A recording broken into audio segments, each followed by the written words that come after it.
Hello, everyone.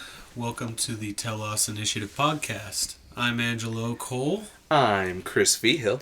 And I'm Matt Mays. Today, we wanted to talk about the concept of consciousness. So, this one I anticipate to get pretty deep and heavy into the weeds because consciousness is a huge topic. I don't know if we'll really even be able to cover all of the different facets of it today, but Plus, let's face it, no one knows what the heck's going on. it's probably one of the deepest and hardest problems of humankind ever. People have been trying to figure out what consciousness is and what it does since the dawn of man. And so, I guess let's start with a formal definition. Consciousness is a sense of one's personal or collective identity, including the attitudes, beliefs, and sensibilities held by or considered characteristic of an individual or group. I like how you snuck in that group consciousness in that definition. That's good. That's definitely something we'll try to get to later on. Okay. But I guess let's start with individual consciousness. So, first and foremost, I guess there's really two sides to the consciousness debate. There's like what consciousness is and what consciousness does, right?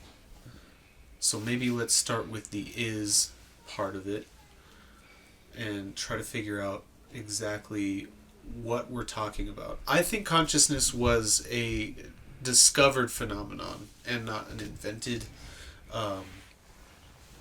sort of, and what I mean by invented is not something that was prescribed by humanity, sort of like mathematics or some sort of system that we came up with. It's something that we noticed about ourselves and that we tried to come up with a definition for.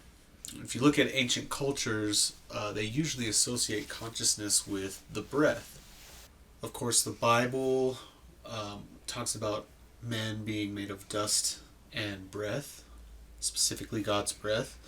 And I think the reason breath and wind are so closely associated with consciousness is because they are invisible things that move other things. And so, looking at the pattern of there being an invisible part of yourself that makes you move or enacts your will upon the world, that's what people are trying to describe when they're talking about consciousness. Okay, so this invisible thing that we call consciousness helps us mechanize our bodies, right? And it's somehow related to our intellects, our intelligence, and our emotions. Is that fair enough? I think it is a little bit different than all over brain function. You could say that consciousness lives within the brain, but I wouldn't attribute consciousness to the unconscious functions of the brain. Some things like instinct and your heart beating and stuff like that. I wouldn't say that's part of your consciousness.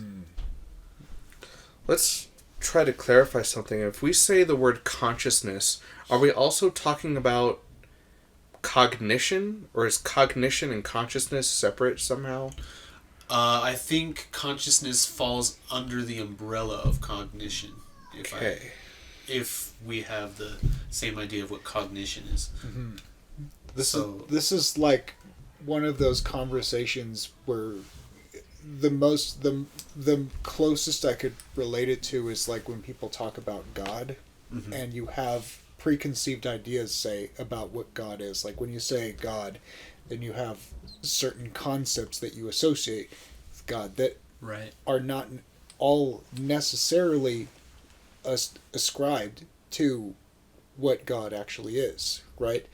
They're placed there by you, but as placeholders. Some of those may be true, but they're for you to form a bridge of understanding to help you meet whatever that is.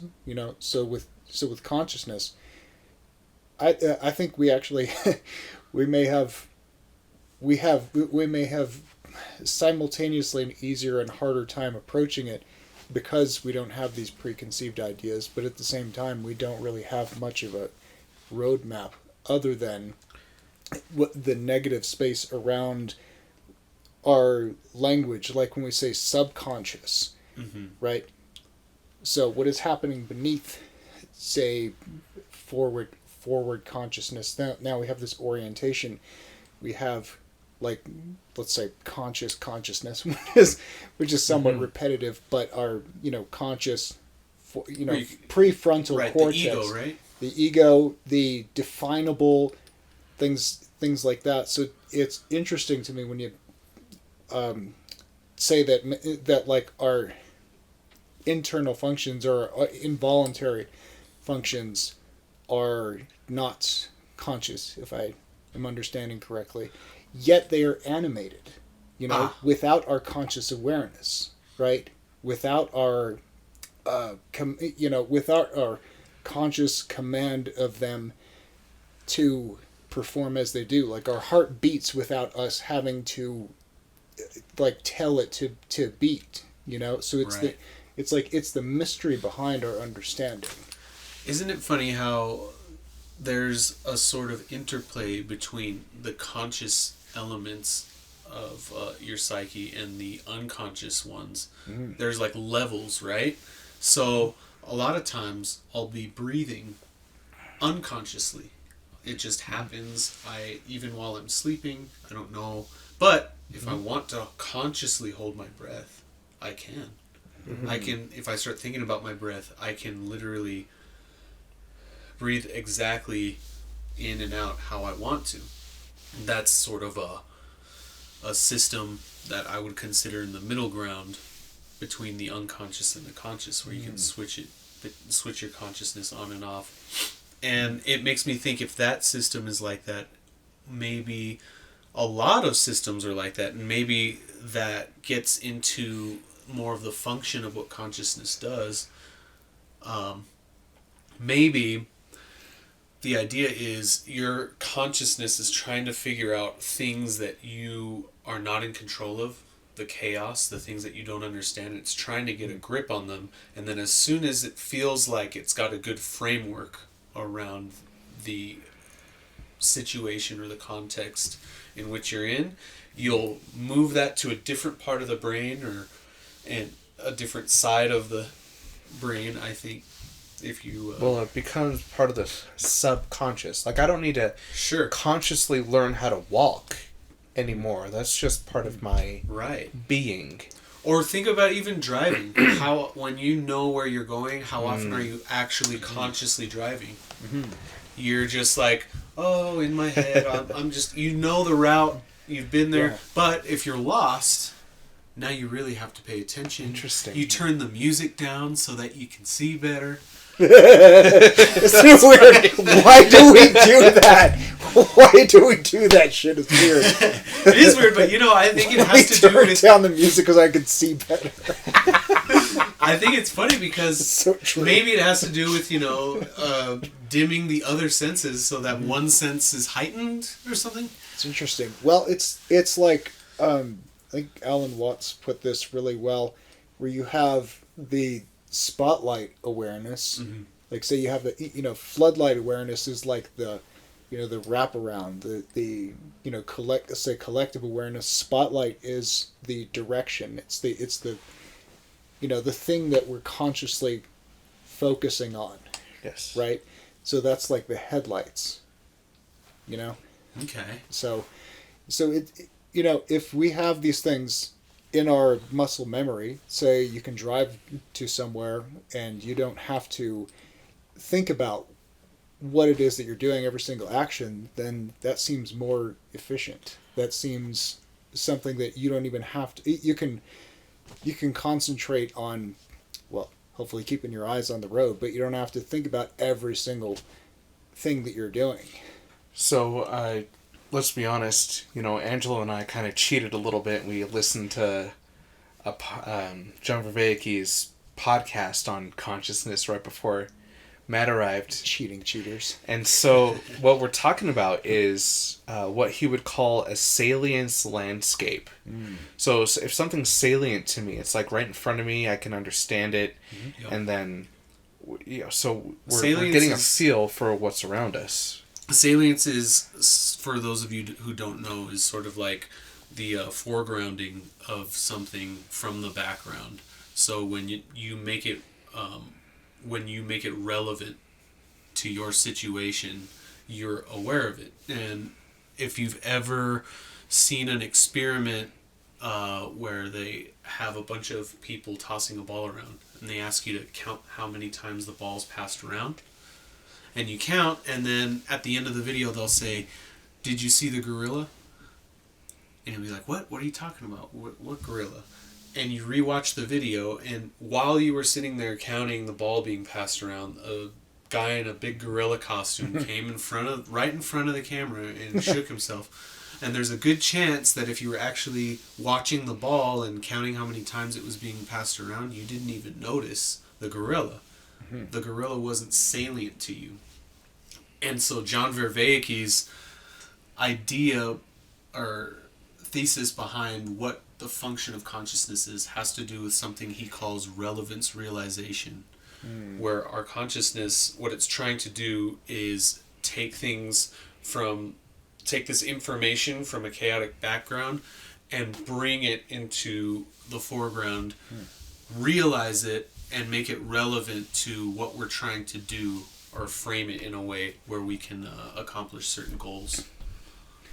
So it seems to me that the more that we're talking about consciousness in this context, some other words that we could describe are like focus, right? And so we could say, on one hand, we started with like the mystery of consciousness, the problem of consciousness. Well, it's like, if we're talking about focus, well then it's almost like, well, what's so confusing about that? But it has to be more complex. It has to be more complex than that. The real problem of consciousness is, it's the mind-body problem. It's like, how exactly do our neurons interact with reality in such a way that I have this salience landscape of that reality constantly, and I can bring back memories of my past self, or the driving one's really interesting, because I had a psychology professor who, and maybe you'll notice this, but sometimes when you arrive at a certain place, you're like,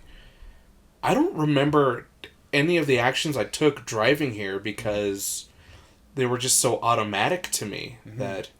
So how does your neurology, or did I use that word right? Neurology? Yeah. Become my consciousness? I think there's seems like there's got to be a relation between the focus, the efficiency, the navigating your landscape in such a way that it makes things optimal for you, right? So like moving around, like what are the optimal moves, say, on a chessboard to create the type of situation that you want? And when we're talking about consciousness, I think that it could hardly, be remiss not to talk about something like flow state, right? Oh yes. We're getting into that, for our listeners, like flow state is considered the optimal state of being, or another term would be being in the zone, right? Where what you're doing is immediately rewarding, the activity seems to come automatically for you, something that is automatically enjoyable, and hopefully you're doing well at it, and it's a level of challenge, let's say, or a match for your skill, where it's not too boring for you. Like, it's not too easy that it's boring, and it's not too hard that it's overwhelming, but it's kind of right on the cusp where you can be learning and you can be growing, right? So that's just a really, really good mode to be in. And this can apply to any different activity, whether that's drawing or socializing, snowboarding, bowling, or whatever, so and we could say that it's optimal for the development, the cultivation of that skill, but I think it also teaches your system how to be in that state in any given situation. Like what the blueprint is for being in flow. So your system is like, oh, I know what this feels like. Okay, so I can take this and this formula and sort of map it onto these other situations. Right. I think there is actually a direct correlation to the more often that a person enters into the flow state by whatever your means is, if it's art, if it's chess, if it's music, or mathematics, or something else. If you enter into the flow state more often, your capability of insight increases in any types of situation. I think it's fair to say whatever you're calling a flow state has to be in reference to your framing of the world and what you consider your ultimate goal, right? Mm-hmm. If you find yourself moving towards that ultimate telos or that ultimate goal, totally, you're in the flow state, right? If you're aimless, you are not going to be able to consider yourself in a flow state because you're going to be like, well, maybe I feel jazzed for a second, but you can still enter into a flow state even if you personally don't have a purpose, but maybe the idea would be that the more you enter into that flow state and gain insight, you can find your purpose and your telos. Is there something like such salience, as right? Goes right back to, not to interrupt, like it goes right back to salience, right? Like what's important to you and what's driving you, what's driving your focus, right? Salience is what's right in front of you. So you have a situation, like if you're I don't know. It's awareness, right? So if you buy a certain type of car, you're like, oh, now I've got a Volkswagen Beetle. Now when you're driving around on the road, you're going to start noticing, wow, I see so many more Volkswagen Beetles all the time. And it's because that car is more salient to you because it matches your car. Versus before, it's not that all of a sudden everybody started driving those cars more the day you bought your car. It's just more relevant to you. So our consciousness and our cognition is capable of some pretty incredible things. Like we can enter into states of Zen meditation and increase our focus ability. We can construct words in such a way that we write grand philosophy books. We can enter into a flow state. We can create art and kind of play with concepts and help ourselves gain insight. Yeah. And that's really cool. That's life, right? What do you think consciousness is for? What's the function? What is it for? Well, I just had I just had a wild thought come to me where, let's take social media as an example, right? Where you have the algorithm and it's basically showing you things that are relevant to your interests, right? So say you're looking at a lot of, this celebrity where they're talking about or whatever, you pursuing things around wisdom, stoicism, Yeah, and so attention becomes a currency, right? Right. So the more of that that you're seeing, the more it goes, oh, okay, I want to show more of that, right? So like when you're talking about, actually this is what what opened this up when you said this, right? When you're focusing on something and you see more and more of it, it's like that happens in reality too. Like the more that you're seeing something, the more that it starts showing up in your awareness, right? And so then it becomes populated in your awareness. You see more and more and more of it. And then not only does your focus on it expands the actual presence of it in your reality, right?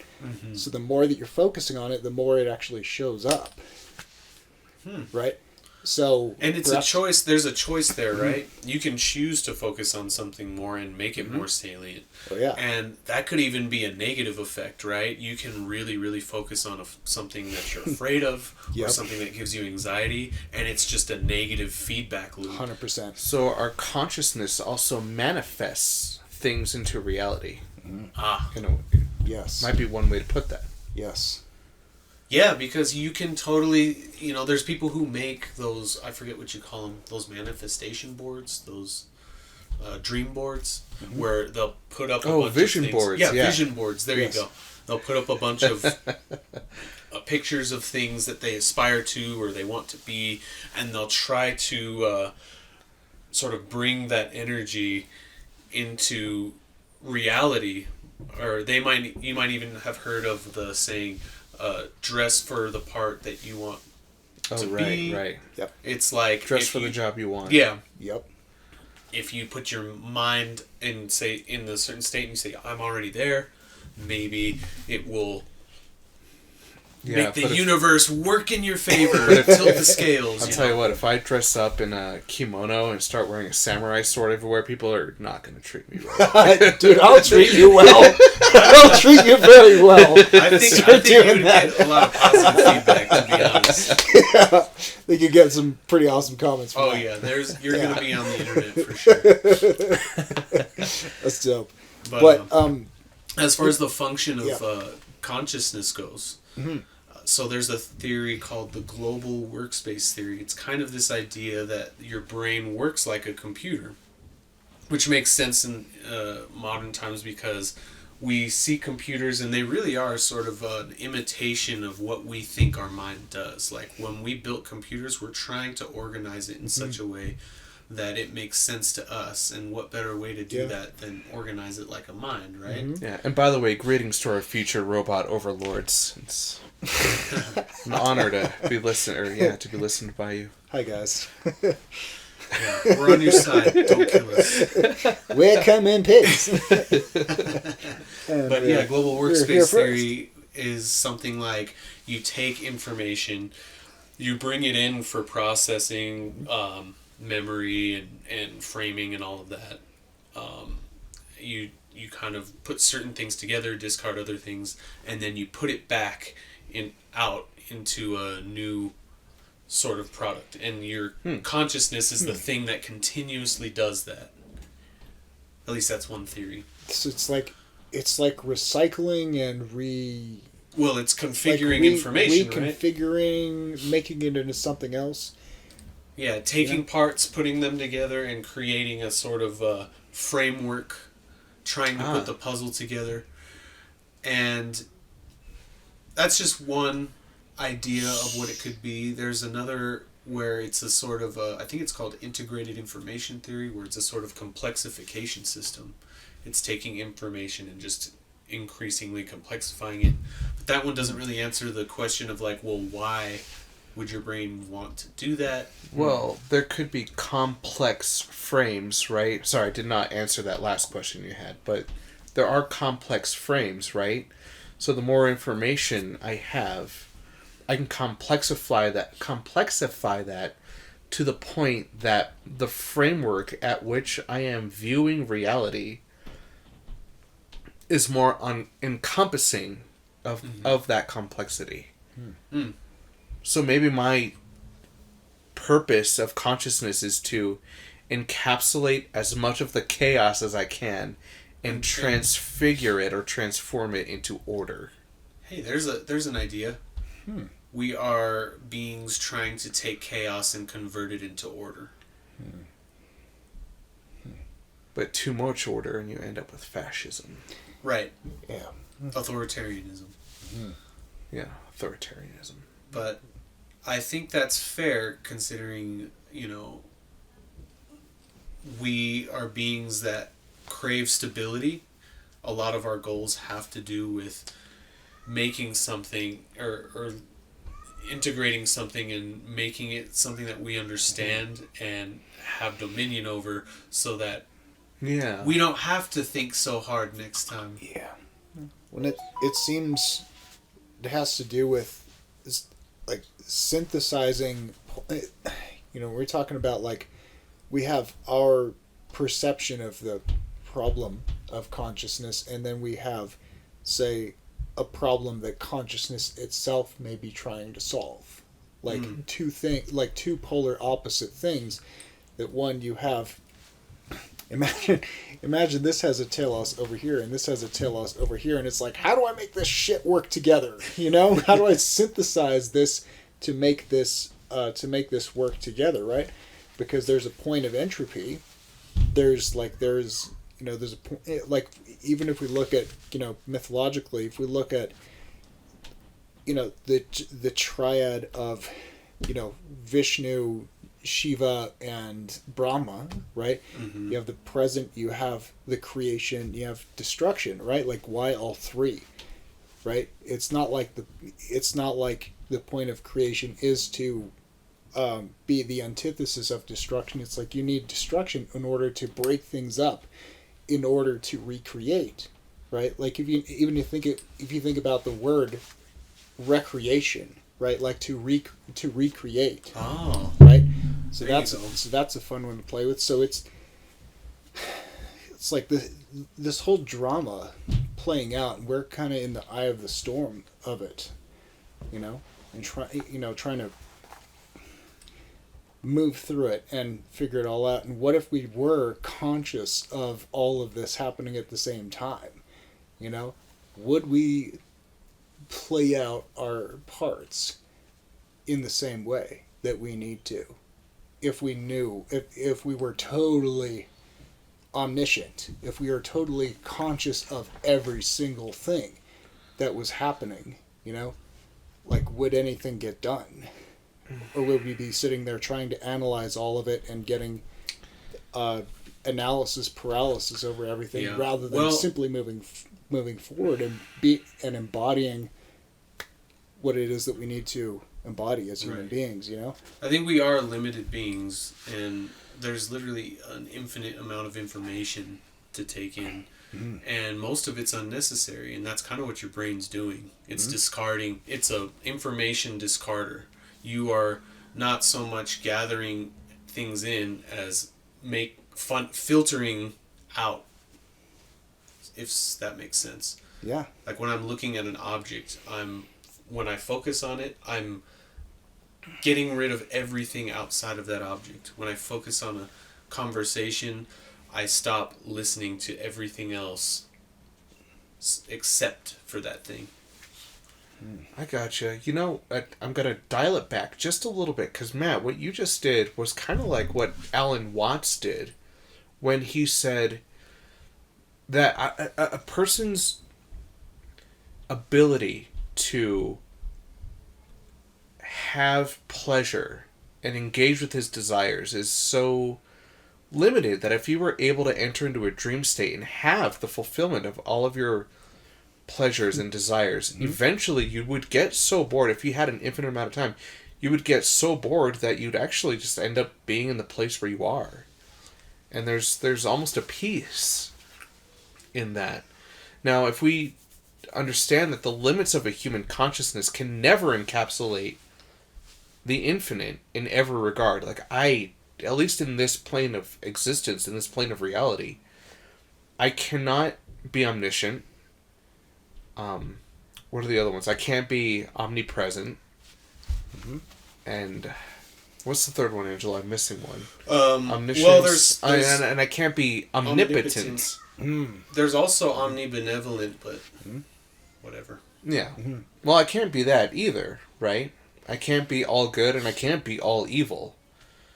But, and I can't help but think about the Buddha's state of meditation. There's a YouTuber, and he had everything. He had the job he wanted, he was earning good money, and he turned away from it to enter into a Buddhist monastery because there was something about having the world that he wanted to just turn away from. It wasn't him. I don't know. But I think he realized his limitedness and wanted to be part of the divine in the way that he saw. It's funny, and if we look at a lot of biblical examples where God will choose someone who on the surface seems the least capable, of accomplishing the task, like Moses, for example. He's like, I can't go speak. I'm I'm not very good at speaking. He might even have like a speech impediment or something like that. But he says, no, it's got to be, well, like, why would you not choose the most capable possible person to go and do the task? Maybe because it would be that much more fun and interesting to choose someone who's the least capable, level them up. And so, like, watch what I can do with this person who thinks that they can't do it, and gloriously go on this journey and bring out something that's inside of them, something I put there, and something that can only be uncovered through that particular challenge. Plus, Moses had a memory problem. That's why God gave him tablets. Yeah. Well, there you go. Had to write it down for him. There you go. Write it down. How many of us write shit down, man? Well, that's nice. Yeah. Plus, that was nice. when Moses tried to back out, you know what God said to him? He said, "Who made the blind man? Who made the deaf person? I did. I am the creator of the world, sir. Now go out there and do it." Get your ass out there, dude.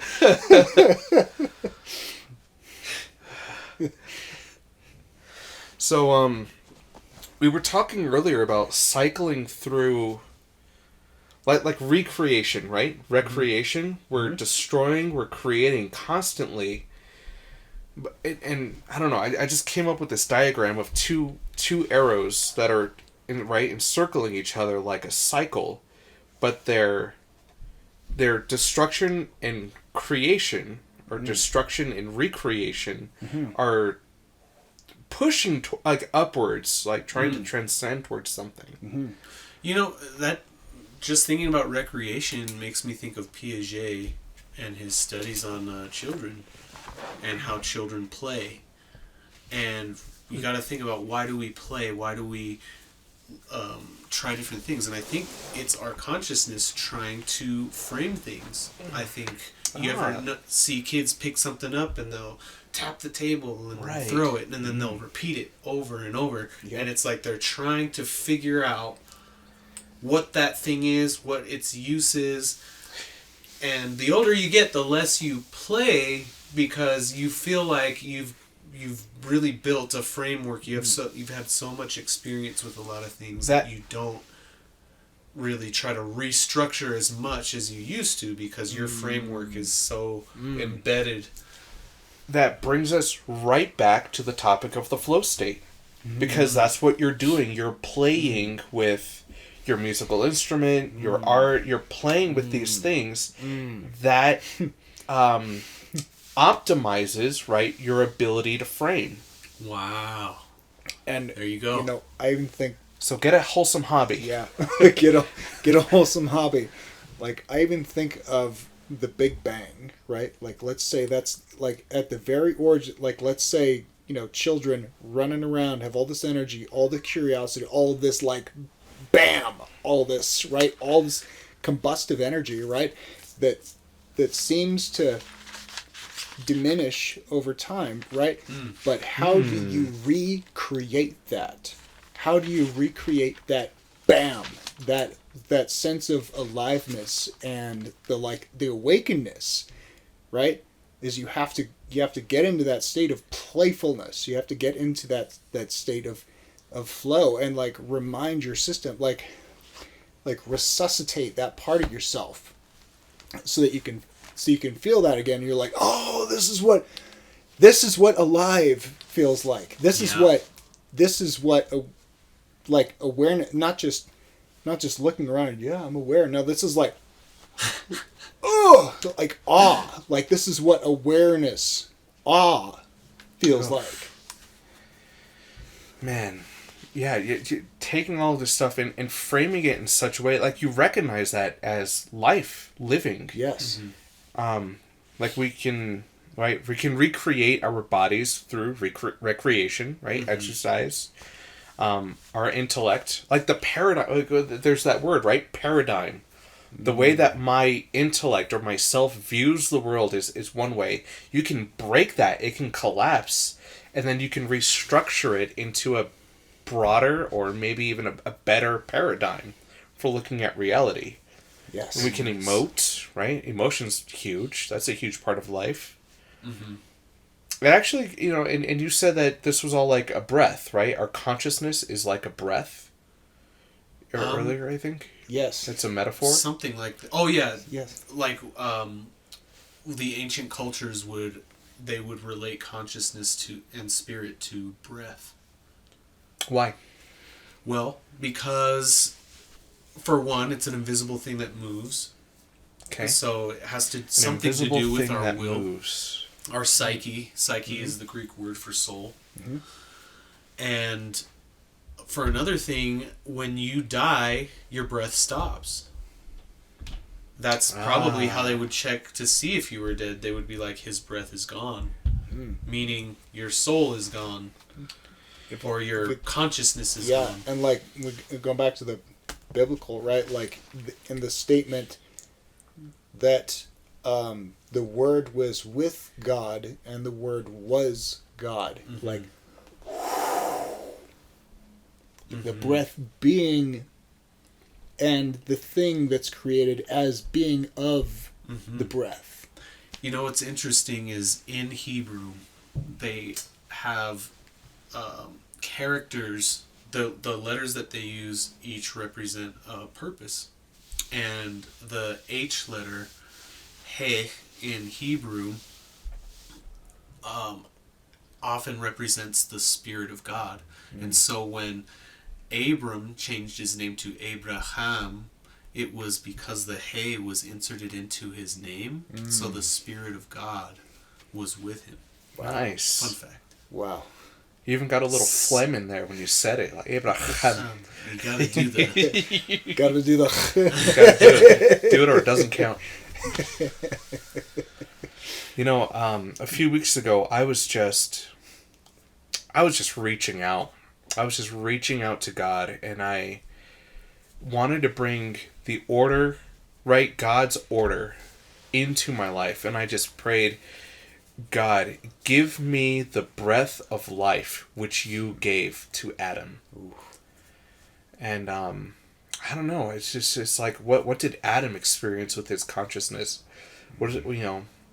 I mean, that's a huge history question right there. Like, where do we come from, and what makes us human? That's something I'm trying to, ever since I picked up this really good history book at the bookstore a few weeks ago, I've been really challenging myself with that question. Like, what brought us up? I think if you want to know what something is, sometimes you gotta talk about what it's not. And so you eliminate the things that you would consider not human, right? What is the thing that makes us different from the animals, right? All right. Animals might be subject to their instincts, and we aspire more to our rationality, right? Right. We can override our instincts. We can do things like fasting. We can cooperate on another level. We have language on another level. The further away you push from your immediate desires and you go more towards your long-term teleological orientation, right, the more human you are. So I think that's from Socrates, if I remember. Aristotle. Yeah, pretty you're sure. probably right. Aristotle. One of those old Greek guys. Some ancient Greek philosopher. One of those who dudes. Didn't have nothing to teach us. So I'm glad you mentioned fasting, because if we're trying to transcend our, I guess Freud would call it the id, right? The desires and the visceral desires of ourselves, and I guess build or recreate ourselves into a form of transcendent consciousness, right? Maybe that's the goal somehow. That then our religion of choice being brought into our salience landscape has a huge impact on our ability to do that. Like fasting. Mm-hmm. We have this visceral animal instinct to eat, right? And do other things that animals do. but we can fast and abstain from that and hopefully recreate ourselves into a better form or formula of the human being. Mode of being, yeah. Well, you know, and it's interesting that, like, this thing with creativity as well, and they've done studies on this where paradoxically, like, the less resources that you have, say within a certain range, I would think, right, then the more creative that you have to become with them. Very Like, true. if you have more resources, and there's like, oh my God, there's so many choices, you know, and maybe you know what to do with that. Maybe you see that as like, oh my God, I'm like a kid in a candy store. I have all these options, right? But that doesn't challenge you. That doesn't challenge you in the same way as, say, you know, and I've definitely experienced this where I have like 5 things in the pantry, and I'm like, what am I going to do with these 5 things? You know, what am I going to do with syrup and peanut butter and all the whatever, you know? And well, maybe you've had that experience where the teacher gives you an assignment and they'll be like, just pick anything, whatever you want, just some sort of topic, and then you're sitting at home for like an hour like, what the heck am I going to write about? Oh, I have no shit. idea. But if she's like, okay, you can choose between these 3 things, you're like, oh, I already know which one I want. Mm-hmm. Boom. And I also think that's probably why a lot of big businesses try to make your choices seem more limited. I always call it like the Pepsi Coke phenomenon. Mm-hmm. If you can limit things down to 2 choices, people are much more inclined to make a decision. Yeah. Actually, 2-party system. So like a parenting system that we use in our house is Love and Logic. And basically what that does, it's an emphasis on choices and agency for the child, right? Okay. So say it's time to go to bed pretty soon. It's like, you know, would you like to go to bed now or in 15 minutes, right? It's a simple. And you give them a choice. It's a simple thing, but it empowers them to make a choice between those different things, right? And you know, it's like, it's not much different to you, but you know, but no, it's actually really smart. Yeah, but it's like it's really we really enjoy it, and so you know they get to choose within within a certain range. It's like, you know, you can't just choose willy-nilly, whatever.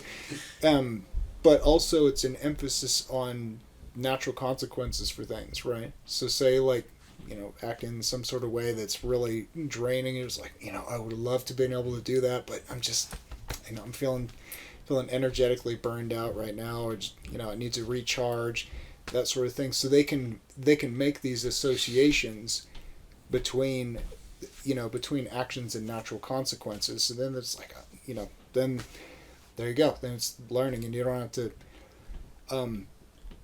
I think if you have to really think about what a consequence should be, then it might just be invented punishment in a lot of cases, you know. But anyway, it's a good framework that we use. For sure. Yeah, so I guess another topic I wanted to start talking about was collective consciousness. Or the collective unconscious. So before you get into that, I was actually reading or revisiting The Doors of Perception by Aldous Huxley. Mm-hmm. Which, if you're maybe unfamiliar with that, it's his... the psychoactive agent of the peyote cactus is mescaline. Mm-hmm. And that's what he ingested, and he wrote about his experience. So it's his trip report. And the first thing he writes is he comes to an understanding that any person's consciousness or cognitive functioning is extremely individualistic. Like, and the metaphor he offers is the Christian martyrs. They go hand in hand into the Colosseum to be martyred, but they're crucified alone, and they experience their death and the pain on their own.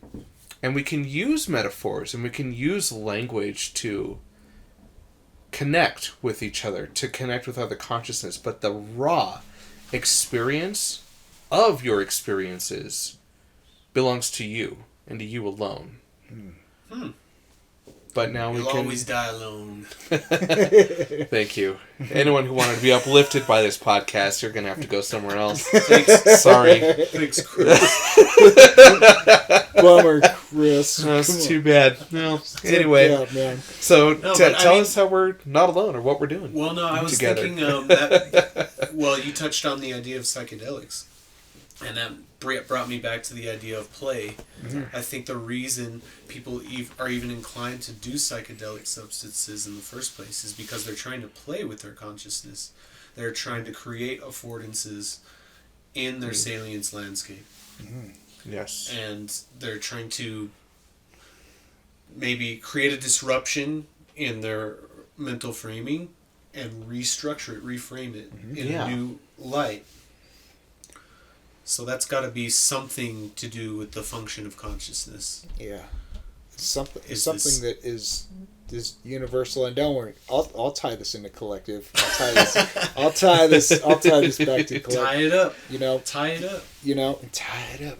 You know, what I've noticed in going deeper into self-awareness over many years is the more I'm able to understand myself, the more I'm able to also understand others. You know, and I can simultaneously say, this is where this person, Matt Mays, begins and ends. And this is where I connect with others. And this, this is like where the unknown begins. This is where, and, maybe that's part of consciousness as well. Part of I like to think about I keep going back to the problem of consciousness. I try to empathize with the problems consciousness itself may be trying to solve. Like for the unknown, like what you don't even know that you don't know, so if we're conscious of that, if we're constantly conscious that there is like this vastness that we don't even understand, right, then that helps to put a lot of things into perspective, right? And going back to like our conversation about the archetypes, right? So we talked about that in terms of our own psyche. Think about the universe itself as formulated in such a way that there are archetypes, right? Wow. So like there's a universal sovereign, there's a universal magician, warrior, and lover, that's what I think right? the Greek gods were supposed to be. Yeah, and it's like if you think about, it's like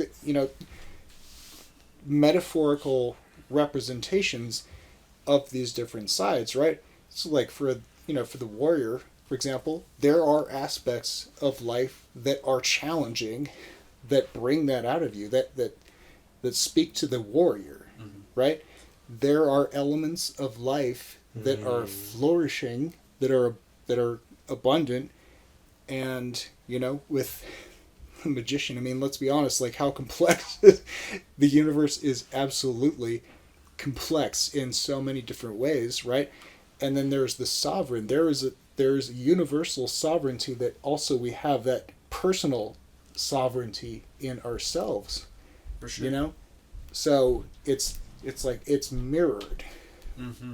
It's shapes within shapes, or like fractals, or like Ken Wilber would say, like holons, like holes within holes within. Oh yeah. Holes, and as in WHOLE, not HOLE. Like whole things within whole things within whole things within whole things within whole things that carry a unified type of formula. That's by definition complexity, right? When you've got a bunch of structures, individual identities that do something on their own, but they all come together working as a greater identity, which brings me to the collective. So I have this theory that really the human species is doing the same thing that single-celled organisms did when they were turning into multicellular organisms. I think we have this inclination that we're maybe not so overtly aware of. We think of ourselves as just individual egotistical identities, but really we're part of this greater body of things, and we participate in larger patterns than ourselves, trying to do lots of different things. You know, if you're part of a religion, you're all aiming towards some sort of ethical mode of being. If you're part of a corporation, you're trying to come together to produce something or to bring a complicated service to the rest of the body, the rest of humankind. If you're just like a scientist and you're working as part of this greater body of scientists, you're all working together just like a network of neurons discovering the unknown. And I just think it's such a fascinating idea that, hey, at some point there was just only single-celled organisms, and they had to figure out how to come together and become one big thing over time. Totally. Like, what the heck is that? And I think we're doing that. I think that's what this internet thing is about. Mm-hmm. I think that's what all of this, like we're the species that has progressed the most in communication. And if you think about it, we need communication. If you're on a desert island and you don't have these interrelational, have these relationships with other people, that you will go insane, literally. You need some sort of network consciously. And so there's something to connection there. There's something to, and I think that's what this whole, like, if you look at a lot of these different religions, at the basis of their ethic is something like love or altruism or community. Mm-hmm. Because it's so ingrained into our very being that we need to collectively participate in something. That's just, you know. Did either of you read Hitchhiker's Guide to the Galaxy by Douglas Adams? I've seen the movie. I had the book. I read Hitchhiker's Guide. I read the next one, Restaurant at the End of the Universe, and the third one, which might be called So Long and Thanks for All the Fish, or it might be the fourth one. I don't know. It's one of those. But Douglas Adams purports the theory that one of the main characters somehow activates this time-space warping wormhole that trajects back and forth through reality and back and forth through time, and it hits Earth, and the primordial single-celled organisms, they see it, they freak out, and they come together into a single multicellular organism because they're scared shitless of this wormhole that they saw. They don't know. They're like, ah! And then they just become the first multicellular organism. So, yeah, are we motivated by fear or are we motivated by love and altruism? I hope it's love. I do think a lot of Darwinian philosophers probably focus on the competition aspect of it, but I do think it's got to talk about that. It's motivated by it's motivated by cooperation, because when two things come together, and we talked about this in our Power of Three podcast, when two things come together in cooperation, a lot of times something greater than the sum of the parts comes out of it. Yes. And if you're just conflicting all the time, well, it's just divisive, you know. Yeah. By the way, when we're talking about the fear and love thing, you know, like Tim Ferriss has this frame he calls fear setting, where, you know, he has all these different, like, very, very adventurous, very, very smart person, right? And he'll weigh his decision making on whether or not to do something based on the potential benefits and the potential like drawbacks, or like what could happen if this, if I end up doing this, right? And so he'll like write out what are the things I'm afraid of, like what are the things that could happen if I go and do this, what are the potential benefits if I do go and do this, and then he'll weigh those and say like, is it worth it to go and to go to do whatever it is, like does the benefit outweigh the risk, right? And so it's like fear is an indicator. It helps us make decisions. It helps us to avoid. It keeps us safe, right? It keeps us safe. Yeah, it helps to navigate. Helps. We shouldn't be taken in emotionally by fear, like crippled by fear, right? But listen to what it has to say as one of the voices, right? Yes. Ultimately, move towards love, like encompassing that. And when you say love, what do you mean by love? We could say that it's a catch-all term, but I want to go into more. Got you. Yeah, got you. You got me. No, like, well, let's try some other words again. Like, define the thing by the adjectives or negative space or whatever. But the like flourishing, growth. What is connected, when a lot of words that we can just feel in them, that there is love in them, like connection, like growth, like uplifting, things that are generally flourishing, things that are generally life-giving. That's it, life-giving. Yes, I think life-givingness, and we're talking about with another person, say interpersonal love, I think at the core of that is caring. Because a person can be in grief, a person can be heartbroken, they could have had something very good happen to them, right? And you can be there and you can care with them if they're like feeling down, and you don't want to be pulled down, but you want to be there. You want to be able to display kindness and compassion and the connectivity with them. And by the opposite token, something really good happens. It's like how often have we had this happen where you share something amazing and the person's it's just like, no, man, we want to celebrate. We want to feel that there's life in that moment. That's life in what just happened that's amazing with this person. So I was going through a really hard time, and someone who is now a former associate of mine plainly explained that the situation I was going through was evil because it was life-taking and not life-giving. And if we're going to run with that life-giving idea, that's the good. That is goodness. Yes. So I think, drawing from Saint Tommy Quine, or more formally, Thomas Aquinas. Yeah. Saint Tommy Quine?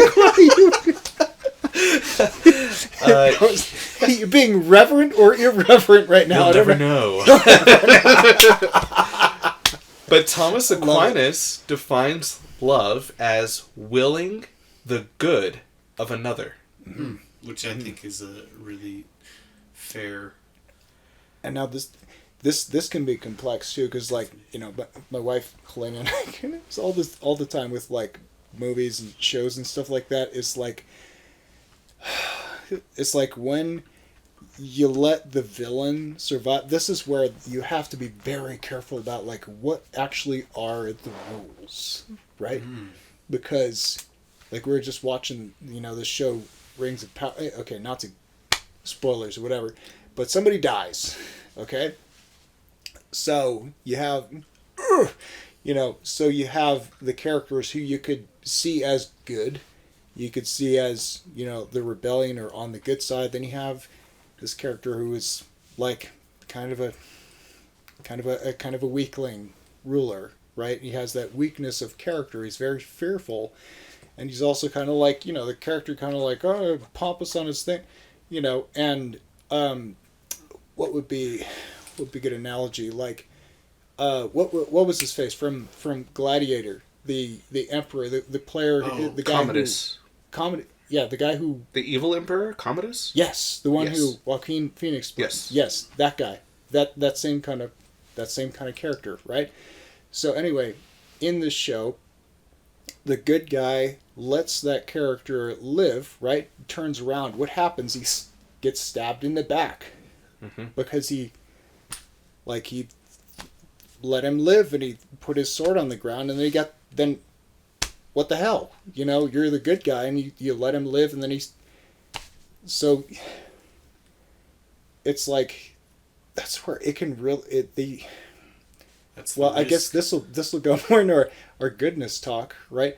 But what actually do you do in the situations? Like, you have to bind the evil, be able to infuse good, whatever that means. Like, maybe that meant throwing the damn sword in the water. There was water nearby, by the way. Like, throwing the sword away, like binding the evil so it can't harm you in some way, and being authoritative in those moments. So, I but think actually it's complex because evil is shifty. It's it's manipulative. I think Right. we've elegantly segued into the goodness podcast for the next episode. There we go. There you go. Okay. Yeah, that will be We'll pick it up. I'm surprised we didn't touch on everything on consciousness, right? We didn't even get to group consciousness, I don't think. Well, I lightly touched on collective consciousness, but we didn't talk about the hard problem of consciousness. We didn't talk about the mind-body problem. We didn't talk about qualia. We didn't talk about, like, a lot of stuff. So we could totally do a whole nother episode on this. All right. If the powers that be will it. That means anyone who donates some money to us can decide what the next topic is. Yeah. You will never know the answers until you give us money. Just kidding. Maybe. Or is it? All right. That's the problem of consciousness. You don't know. Well, thank you all for listening to our goofy podcast. I really appreciate you for sticking around this long. If you made it this far, please like or comment or subscribe or whatever you can to help us out. And we greatly appreciate your viewership. That's right. It's been real. Right on. Thank you, everybody. It's been a lot of fun. Until next time. Love it. Take care.